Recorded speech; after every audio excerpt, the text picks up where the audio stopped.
वज़ीर दिफा ख्वाजा आसिफ ने पाक सऊदी माहिदे पर भारत की परेशानी फितरी करार दे दी और वाज़ेह किया कि भारत को तकलीफ मार्का हक पर मार पड़ने की है। पाकिस्तान के अज़ाइम जारहाना नहीं मगर जारहियत का जवाब देने का हक हासिल है।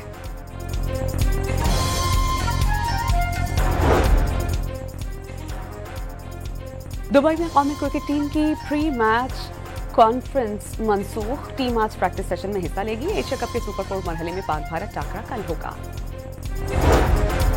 पंजाब में सैलाब से अमवात की तादाद 127 हो गई। सैलाबी पानी के दबाव से जलालपुर पीरवाला में मोटर वे का एक और हिस्सा टूट गया।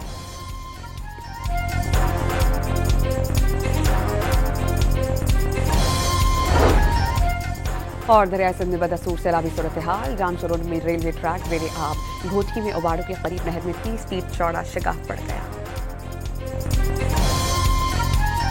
वज़ीर दिफा ख्वाजा आसिफ ने पाक सऊदी माहिदे पर भारत की परेशानी फितरी करार दे दी और वाज़ेह किया कि भारत को तकलीफ मार्का हक पर मार पड़ने की है। पाकिस्तान के अज़ाइम जारहाना नहीं मगर जारहियत का जवाब देने का हक हासिल है।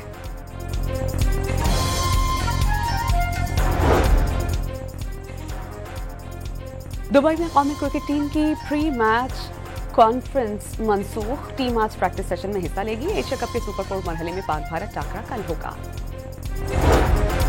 पंजाब में सैलाब से अमवात की तादाद 127 हो गई। सैलाबी पानी के दबाव से जलालपुर पीरवाला में मोटर वे का एक और हिस्सा टूट गया।